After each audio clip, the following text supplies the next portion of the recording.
Mucho gusto. Thank you. Hello. Very good to see you. I have to give you the badge officially. Yes, thank you You so as much. well.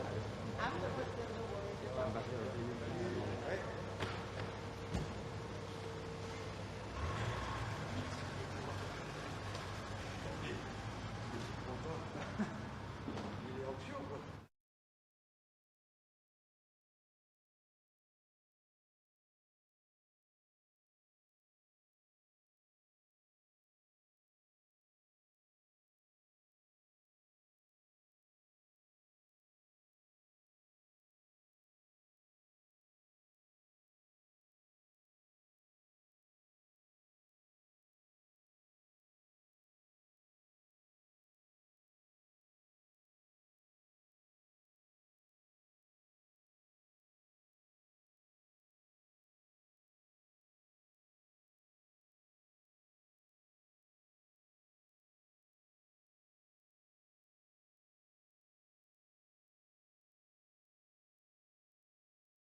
Ça va bien?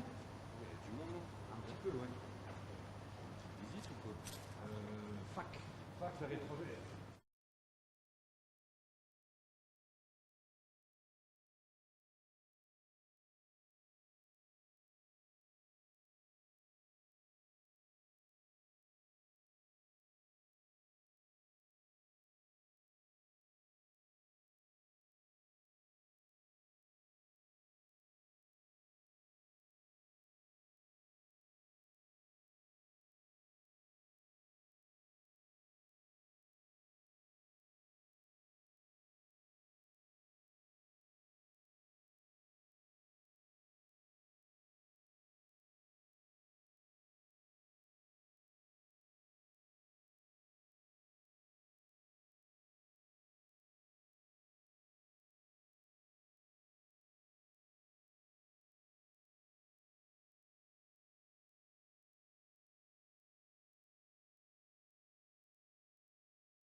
By call or?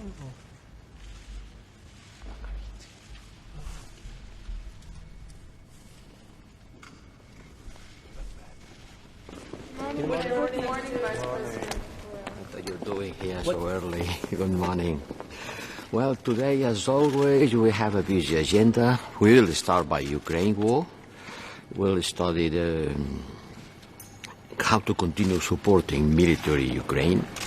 We will discuss about a new tranche of the European Peace Facility to provide more funding for Ukraine.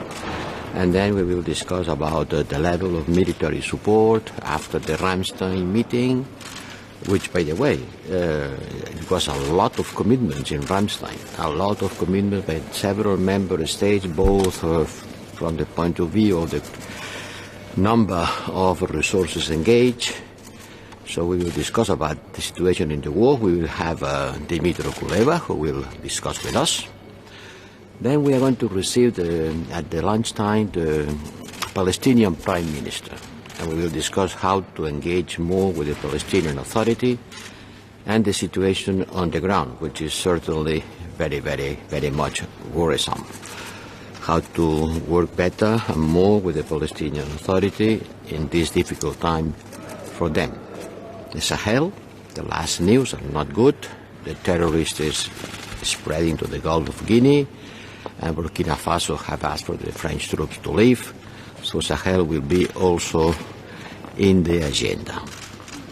And this is, many other things, Ethiopia, but the most important, as always, is going to be the war in Ukraine. How about the terrorists in Iraq? Over the past several months, there was so many Daesh activity in Iraq, Kurdistan region, so they have been attacking city, village, so many people died. So does it concern you? Certainly will concern me, but I want to explain you what is in the agenda of the Council today. New sanction against Iran on the agenda today, Yes, it's going to be discussed. Mr. Borrell, the European Parliament asked you, for the European Union, to put the IRGC in the terrorist list, and on the other side, the Iranian counterpart, Mr. Amir al-Hayani, also said that if this is the case, Iran will withdraw from the NPT. What is your reaction to both sides? Well, look, there are many interesting opinions about that, but it is something that cannot be decided without a court decision first. You cannot say, I consider you a terrorist because I don't like you. It has to be when a court of one member state issue a legal statement, a concrete condemnation, and then we work at the European level. But it has to be first a court decision. Mr. Hayem, I want to ask you about your visit in Georgia, because we have information that you are planning to arrive in Georgia. When this visit will be, and what will be your My visit to Georgia? Sorry?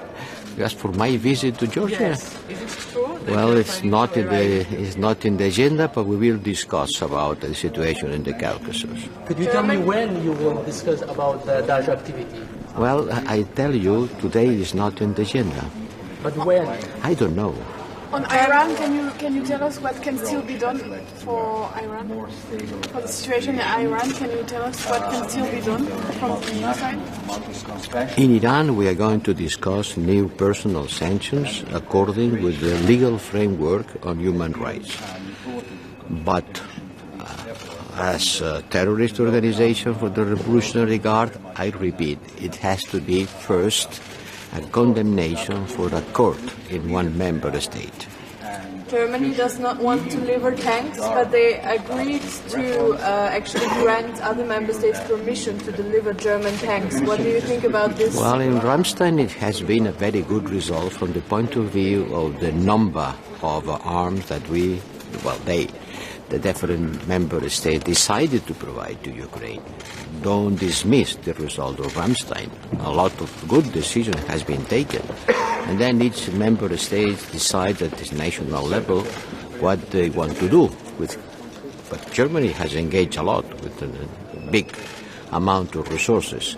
About this issue of the tanks, this is not the only thing that has to be discussed. Many other contributions from member states to the support, to the military support in Ukraine has been taken. But the tanks seem to be crucial for President Zelensky in yes, President Zelensky is asking for it. The different member states have different opinions. We will discuss about it today. But can you explain yourself to German reluctance when it comes to the delivery? Look, it's not my role to do that. I said several times that from my personal opinion, I think this kind of arms should be provided to the Ukrainian army. But it's member state decision, and we are here to discuss about it. Are you positive there's going to be consensus over another tranche of funds? About? Are you positive there's going to be consensus over another tranche of funds for the Europeans? I hope we will reach a political consensus. Today, no formal decision will be taken, but I hope that a political consensus will be reached. But I don't know. Thank you. I would use the opportunity.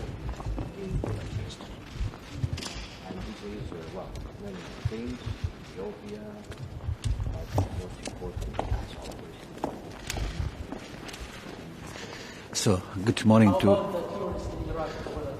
to everyone. The main topic on our agenda today is again the Russian aggression on Ukraine. We will continue to discuss how we can set up our support to Ukraine. When it comes to Croatia, I will mention our readiness to keep assisting Ukraine, especially in the area of demining, rehabilitation and recovery. And I will also mention the importance of stability of our wider neighborhood, including Western Balkans. I will brief my colleagues about my recent visit to Montenegro. I urge to take seriously the European message on the functionality of the Constitutional Court and their controversial law on president. We need Montenegro, we need stable Montenegro, clearly oriented towards European values, and we hope that Montenegro will overcome this political crisis on its and continue its European path. In this context, I will mention developments in Bosnia and Herzegovina. Until recently, the country was facing a deep political crisis, but our prudent approach has led to a more stable situation, enabling the multinational, multi-confessional country to get a candidate status. And of course, Croatia has given an important contribution to these efforts, and we welcome very much its positive outcome. Of course, it's up to political leaders there and the future EU-oriented government to start with reforms in order to fulfill the needed criteria. Thank you very much. Just quick questions for the Russian, the story of Russia. So we will discuss it. Thank you. Thank you. Can you make a brief comment?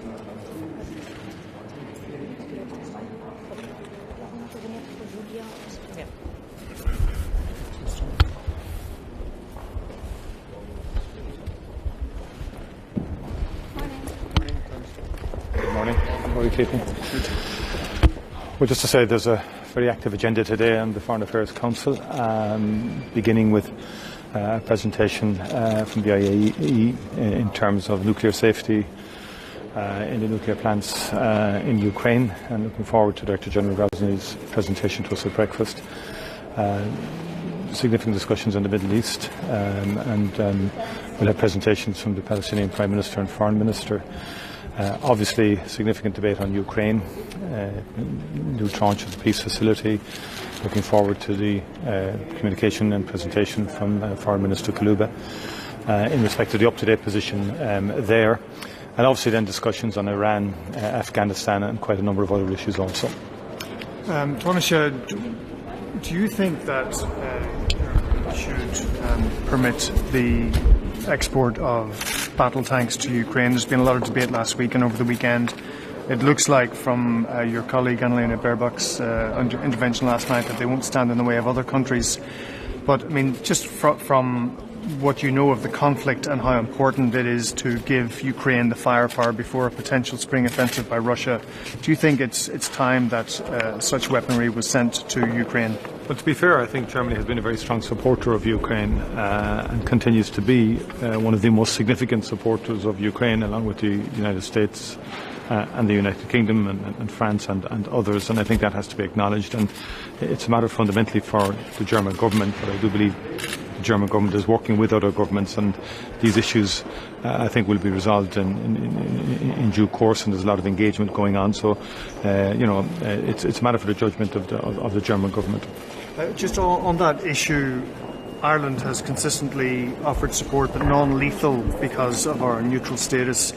But in the light of the debate we've had on the Ukraine war, given that this isn't two combatants who went to war with each other, is there not a moral argument now for setting the neutrality issue to one side and giving Ukraine more lethal support? It's not simply that these are two countries that went to war with each other and Ireland is neutral in that regard. This is a different kind of conflict.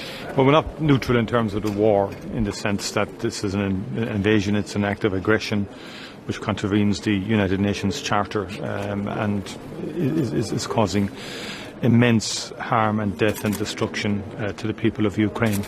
There's two issues here. Military neutrality is an issue, and it's not something that can be just put to one side.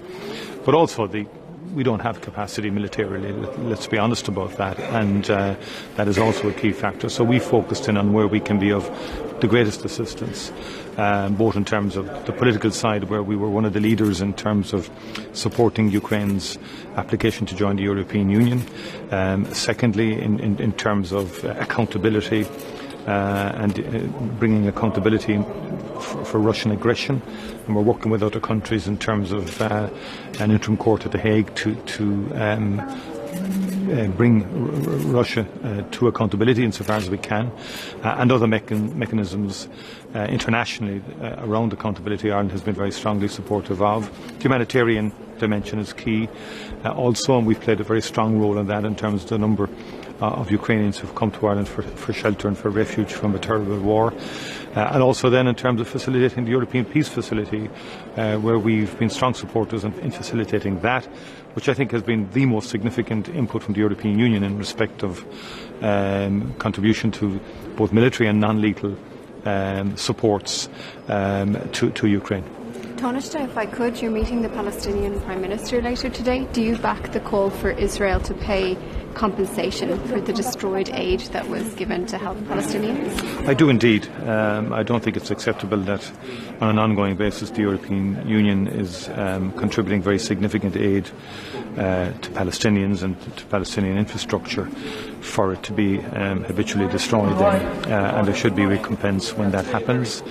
And we also believe that the ongoing settlement issue, and particularly Yasser Arafat, is not acceptable in terms of the mass expulsion of people, essentially.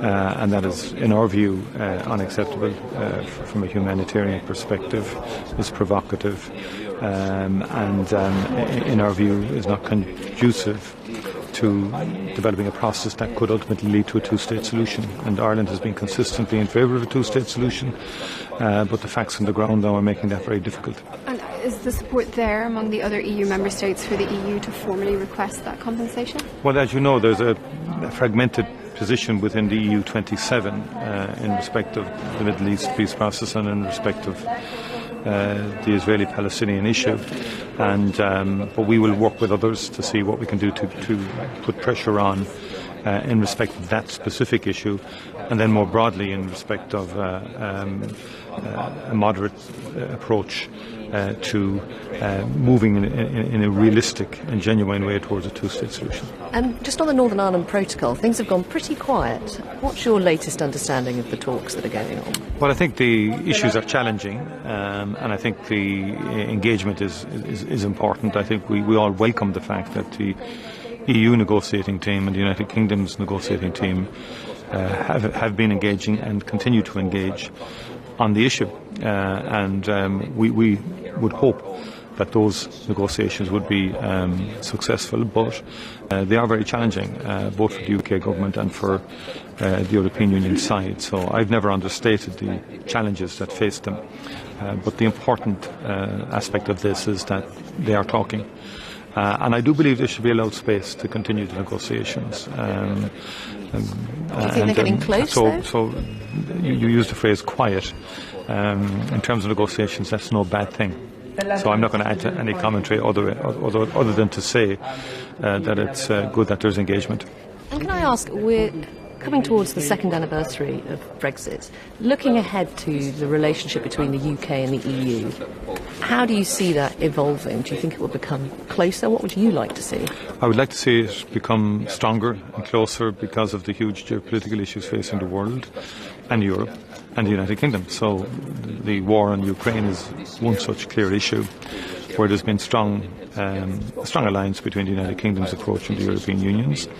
The energy crisis, the migration crisis, the hunger crisis now across the world. So all of that demands, in my view, very strong harmony between the United Kingdom and the European Union, along with the United States and other like-minded democracies, and indeed other regions across the world. And that is why, in my view, it's imperative that we resolve the issues around UK-EU trade and the protocol. And also then in terms of developing the British-Irish relationship. Also, we had a very good meeting last week with the Secretary of State for Northern Ireland, Chris Heaton-Harris, and his team, and Minister Graham Roberts, and discussing issues around energy and indeed cyber security. So one of the more substantive British-Irish Intergovernmental Conferences, which is an institution under the Good Friday Agreement. And we want to see that develop more strongly. And so a lot does rest on resolving the issue around the protocol. But the issues are very big now facing the world and very, very challenging. And that is why I believe it's important that we have constructive, harmonious relationship between the United Kingdom and the European Union. And can I quickly, just add very briefly, could you ever see, some people in the UK want to see Britain obviously rejoin the European Union, maybe the single market or the customs union. Could you ever see that actually happening? Well, again, I think that the decision has been taken by the British people. My sense of, in my engagement with all British politicians, is that they've accepted that decision. They're working on that decision. So I think the context, I don't see that context arriving back anytime soon. So we've got to deal with the realities on the ground now. Brexit has happened. So we have to create, the relationships now have to be based on that reality. Can I just ask you about the CAMS report on mental health and children? I think it's unacceptable, very, very concerning, and I think there has to be, and is an ongoing review in terms of what has happened, but also that every child, and the HSE has said they've engaged with every child that was not catered for adequately by the CAMS service, but also I think we have to look at governance issues again in respect of the mental health services. A lot of investment has gone in over the last decade or so. There's been significant investment in child and adolescent centres. The numbers going forward for treatment has increased very significantly. The referrals have increased very significantly, but still no child should be lost in the system. So there's very serious issues, and I know the Minister is very focused on that, and I think the reviews have highlighted that now. Josh, this seems to be just one part of a much bigger issue with mental health care in Ireland. I mean, if someone's having a mental health crisis, they often the only help they can possibly get is to go into an overcrowded emergency department, which is completely inappropriate in terms of care. We only have had 3 publicly funded anorexia beds. I mean, don't you think that this is unacceptable? And what has gone wrong? I mean, you're a former health minister or Taoiseach. What has gone wrong here? I think there's been historic issues around mental health. This is in particular areas. And I haven't seen the detail of this report yet, but there is indications that it's focusing on specific areas. In terms of some specialist areas, there has been progress in certain areas, certainly in terms of where we were and where we've come from. And also, there has to be a stronger focus on primary care and community-based mental health care. Historically, Irish mental health care was too institutionalised. and there was a certain tardiness in moving towards more primary and community care-based models. Too much emphasis on acute care within mental health. And we've made a lot of progress in 20 years compared to where we were as a country in respect of mental health, but clearly not good enough in respect of the report that has just been published. That's it. You better go. Thank you. Thank you very much. Take care. Thanks.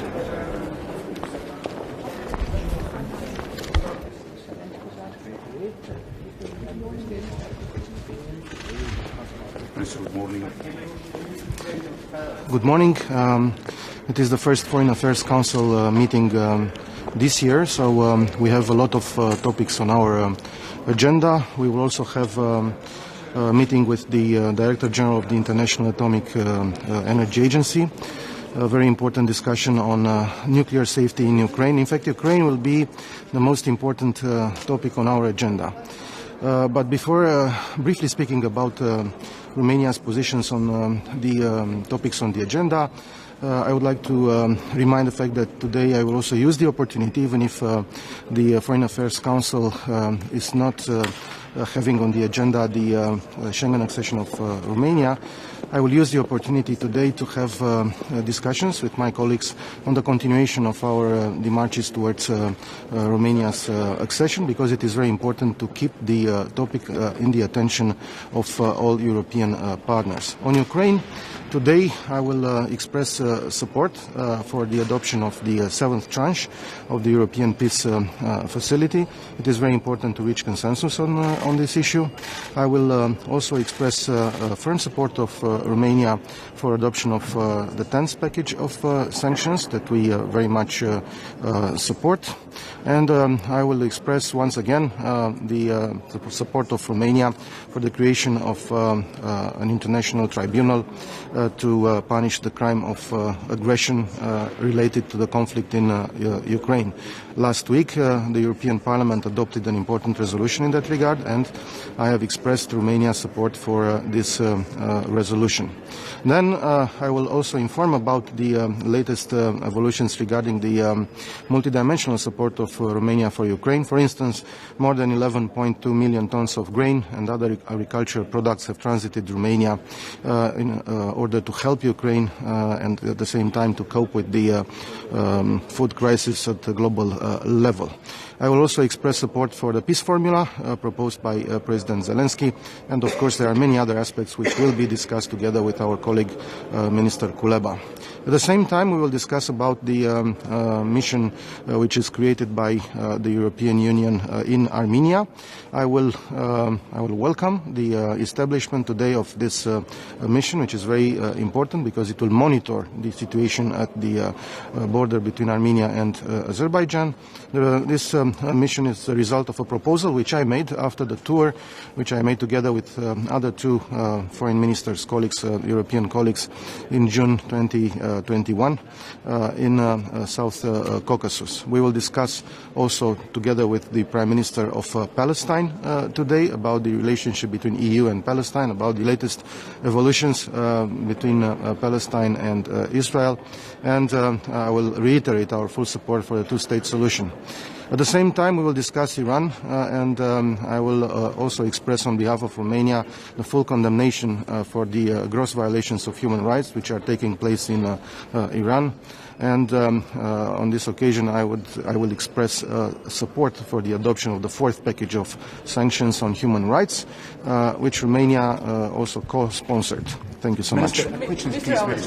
For Russia, Ukraine, are you worried that the war to turn to an atomium war and nuclear war? Well, we hope it is not the case. I have noticed that the so-called nuclear rhetoric of Russia did not continue with the same intensity recently. And I hope that the messages of the international community, the strong messages which are given to the Russians from all corners of the world, will allow Russia to have a responsible attitude. I want to ask you about, can you, please. Thank you, sir. I'm Georgian Public Broadcasting Corporation correspondent. You helped Georgia and Moldova to fill the questionnaires. So in the end of the month, European Commission should publish the assessment of these answers. So regarding to the different media outlets, Georgia will have the best assessments compared to Ukraine and Moldova. So in such case, how do you think this assessment will help Georgia to receive candidate status? What's your position?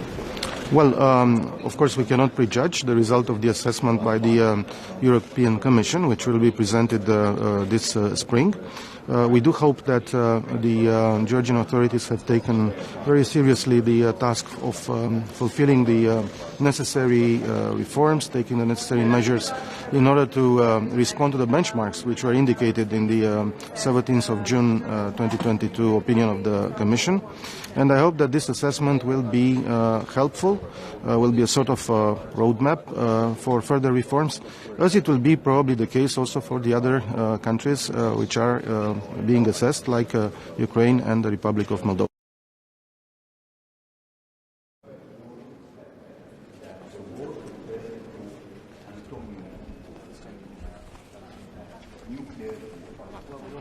Good morning. Good morning. Good morning.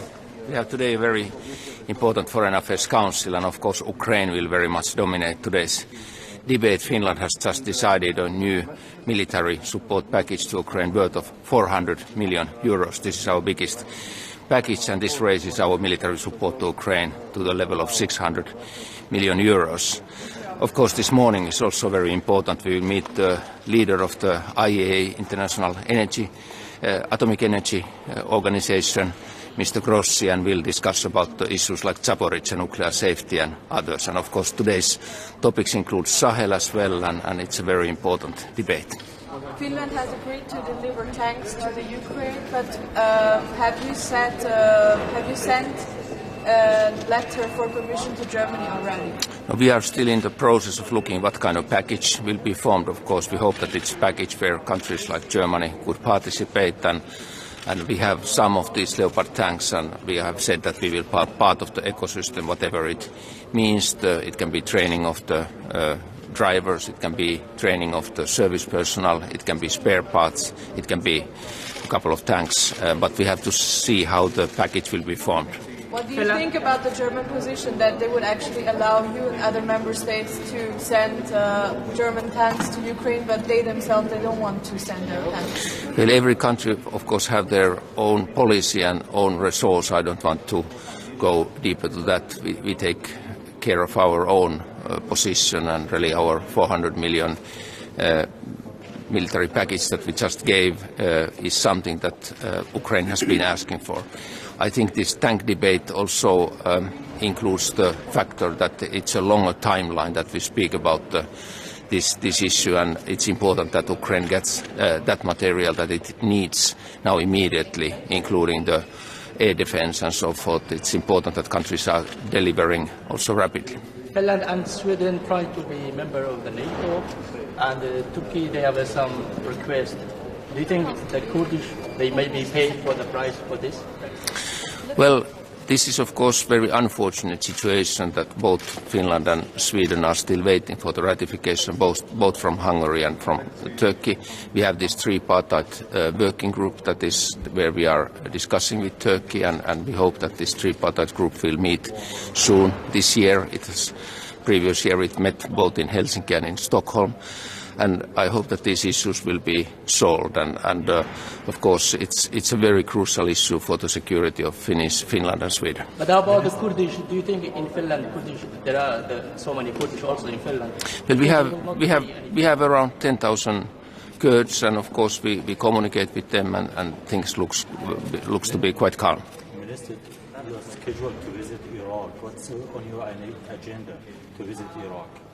Well, I have been visiting earlier Iraq systematically and having maintained a contact to the government, also to the new government of Iraq. And of course Iraq is a crucial country in the region. We followed the previous Baghdad process very closely. Iraq was the country who could get the parties together in the region, so Iraq can play diplomatically a very important game in that region.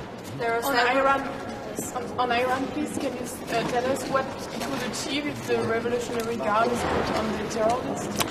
Well, we are very concerned, of course, of the human rights situation in Iran, and we have reacted to each and every death sentence, death penalty, very strongly. We have a strong civil society movement also in Finland who is paying attention to this, and particularly the role of the women in Iran, the very unfortunate violence that is used against the young protesters, the women protesters and so forth. And this is what we have been communicating regularly to Iran. And in addition to this human rights situation, we are concerned about Iran's delivery of weapons to Russia, to support Russia against Ukraine. And of course, we would like Iran to join as soon as possible to the commitments of the JCPOA. So these are our messages to Iran. There are several member states which have the tanks that Ukraine is asking for, but not all of them have agreed to deliver them yet. Don't you think there is a risk that this sends a very ununited signal to Ukraine, the European Union? Well, so far, of course, European Union has been very effective delivering the military aid, and if I'm looking at the European Peace Facility, it has been working in an excellent manner, and this just shows that our own delivery of weapons worth of 400 million euros just now shows that this mechanism is functioning. And of course, we know that Ukraine needs even more, and this is the topic that we are discussing now with all European member countries. Thank you. When do you think for the Russian-Ukrainian war, when do you think we could say the war is close to finish? Do you still have hope that there is a peaceful solution, or it needs to be a forced solution? Well, I think that United Nations is doing excellent work in first of all on the grain trade issue. Secondly, the work that Mr. Grossi is doing on the nuclear safety issue around Zaporizhzhia and so forth. And of course, there has been this exchange of the prisoners, which has been helped by Turkey and so forth. So these are the small lights I can see in the end of the tunnel, but unfortunately this can be a long war. Giving a Leopard tank from Germany, don't you think that could change the situation or could turn it even to an atomic war? I think it's important that we give the resources to Ukraine to defend themselves, and I think they are acting according to the UN Charter, Article 51. They have been attacked. They defend themselves. They have been asking help from the international community. We are helping them until UN Security Council solves the problem. And the problem is actually the UN Security Council, because Russia is using veto there. Thank you. Thank you very much.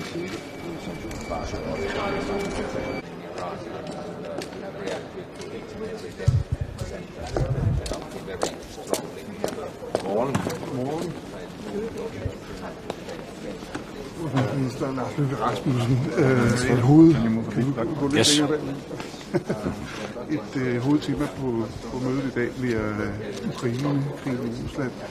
Og det sker på baggrund af en situation, hvor man stadigvæk diskuterer i Europa, skal der sendes kampvogne afsted, og hvor tyskerne stiller sig på bagbenene.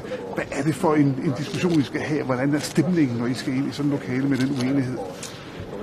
Det er jo mit første rådsmøde som ny dansk udenrigsminister, og mit hovedbudskab i dag vil jo netop være, at vi nu skal støtte op omkring Ukraine. Der findes ikke noget, der er vigtigere lige nu i en kritisk fase at bakke op om Ukraine. Og jeg glæder mig også over, at den internationale støtte jo i øjeblikket er inde i et slags gearskifte. I sidste uge donerede vi 19 Cæsar-pjecer fra dansk side. Det var et kvalitativt stepping up.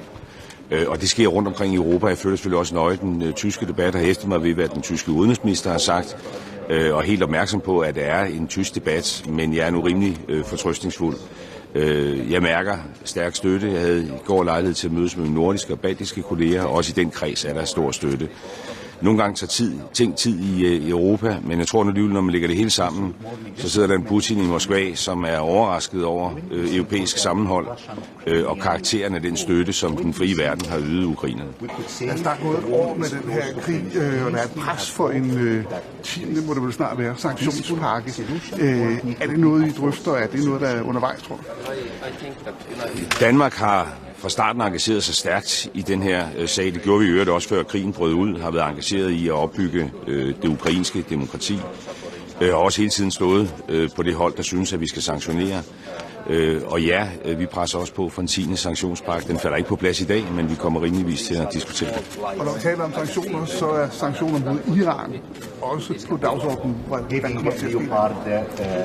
Situationen i Iran har udviklet sig fra slemt til noget værre med de henrettelser, vi har set. Senest jo er også en britisk statsborger, og det kalder på vores stærkeste fordømmelse, og vi presser også på for sanktioner. Og jeg er også ret sikker på, at vi i dag får lavet det bliver så en 4. sanktionspakke i forhold til Iran på hele menneskerettighedsspørgsmålet. Så er Iran jo også sanktioneret for deres støtte i virkeligheden til russerne, altså de iranske droner, der har været brugt mod den ukrainske civilbefolkning. Så jeg vil tro, at vi kommer på plads med en 6. sanktionspakke, og Danmark vil være blandt de lande, der presser på her. Så du forventer sanktioner mod Iran? Ja, jeg forventer helt klart sanktioner mod Iran i dag. Jeg er ikke sikker på, at det bliver de sidste. Altså, der er jo hele spørgsmålet om den iranske revolutionsgarde. Burde man terrorliste dem? Det er et komplekst spørgsmål, også juridisk. Det tror jeg ikke falder på plads i dag, men også den sag, der bevægelse i. Men der kommer sanktioner i dag. Og så er der en diskussion hjemme i Danmark om syriske børn. Står du henne? Det er jo en af de sager, som ikke blev diskuteret i bund, da vi forhandlede regeringsgrundlaget. Og jeg har ligesom andre jo set TV2's reportage hen over weekenden. Jeg kan sige om den sag, at den har nu været drøftet i regeringen. Og vi er enige om i regeringen nu at bede de relevante myndigheder, og dem er der en del af for at få belyst den her sag, om, hvad skal man sige, at opdatere beslutningsgrundlaget.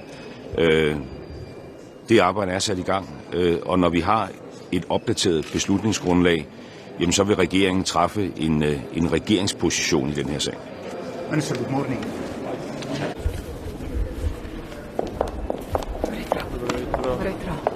Krmila po slovensko, ne? Ja, dobro jutro. Ja, danes na zasedanju zunanjih ministrov bom predvsem izkoristila priložnost za poročilo po obisku Črne Gore, kjer sva že decembra s kolegom Schallenbergom in je še januarja govorila z vrhom države, predvsem kako čim prej zaključiti imenovanje sodnikov za ustavno sodišče. Gre namreč za hudo institucionalno in politično krizo v državi. Postopki so stekli, kar je bilo spodbudno, in zdaj seveda čakamo do začetka februarja, da bi država res zaključila uspešno. Od tega je odvisen tudi rezultat oziroma legitimnost predsedniških volitev, napovedane so za marca, in pa najverjetneje tudi predčasnih parlamentarnih volitev. Torej Črna Gora, ki je v fokusu, bo danes tudi na dnevnem redu. Bom pa izkoristila tudi priložnost za kratko poročilo z obiska v Sarajevu in pa na Kosovu. Danes bomo sicer govorili veliko o Ukrajini, tudi Palestini. Še predtem bom imela tudi pogovora z gospodom Lajčakom in Varheljem, pa tudi o porobu zasedanja z italijanskim zunanjim ministrom Tajanjem. S Tajanjem predvsem ob novi situaciji, ob vstopu Hrvaške v šengensko območje, bova pogledala, kakšne so zdaj razmere na naših notranjih mejah, in po potrebi govorila tudi o kakšnem okrepljenem policijskem sodelovanju, če bo seveda za to interes vseh strani. Kar zadeva Ukrajino, seveda nam bo poročal minister Kuleba, kot vedno. Odločali bomo o novem paketu 500 milijonov evrov pomoči, European Facility, podpora in pa seveda še dodatnih 45 milijonov za urjenje, pa seveda vedno tista obsodba glede razmer v Ukrajini. Prvič imamo tudi neformalno ob kosilu srečanje z zunanjim ministrom in pa premierjem Palestine. Z zaskrbljenostjo spremljam razmere na palestinskih ozemljih, kjer je res veliko število civilnih žrtev, še nikoli ne tako veliko, rušenje palestinskih objektov, razmere se močno zaostrujejo in danes bomo iz prve roke zvedeli, kakšna je situacija, in pa seveda palestinsko stran prvič dali predvsem ljudstvu podporo in izrazili tudi pričakovanje, da bi čim prej izpeljali preložene volitve. Mogoče najprej Črna Gora, kakšno bo to poročilo? Je bil zadosten napredek, da ne bo treba nekih ukrepov proti Črni Gori? Kakšno bo to vaše? No, zdaj smo seveda v pričakovanju, ali bo Črna Gora uspela izpeljati to imenovanje manjkajočih sodnikov. Ustavno sodišče ta hip ne deluje. V začetku februarja upam, to je 6. poskus. Če bi ta 6. poskus spodletel, je seveda velika nevarnost, da Črna Gora resno skrene s svoje evropske poti. Na to jo opozarjamo zaradi globoke politične krize, namreč brez ustavnega sodišča je težko si zamisliti primerne, pravične, poštene predsedniške in parlamentarne volitve. Zato je ta poskus zdaj res ključen za napredek Črne Gore tudi na poti v Evropsko unijo. Med prvim obiskom ste imeli celo možnost ustavitve pogajanj. Kakšna je zdaj? Kaj manj, Tudi večkrat smo se pogovarjali, kako resna je ta možnost. Zdaj obstaja seveda resna nevarnost, da bi lahko zaustavili tudi pristopna pogajanja, kar je seveda nekaj, česar si nihče ne želi. Tudi jaz ne Evropska unija, zato toliko res pomagamo državi, da bi izpeljala te nujne korake. What are you expecting? Just one question more, please, yeah. Torej, če ne bo tega imenovanja, potem bo EU razmislila o zaustavitvi pristopnih pogajanj? V tem trenutku ne želim govoriti o tem, ker je pričakovanje usmerjeno in postopki so stekli, imamo res veliko kandidatov, potekajo zaslišanja kandidatov za sodnike, presenetljivo, bistveno več jih je v tem krogu kot kadarkoli prej. To kaže na zavedanje v Črni Gori, da je treba ta korak izpolniti. Tako da zaenkrat ne govorimo o scenariju B, ker je pričakovanje, da Črna Gora res ta korak izpolni, tudi zato, ker so razpisane marca predsedniške volitve. Mogoče še tukaj pričakujete?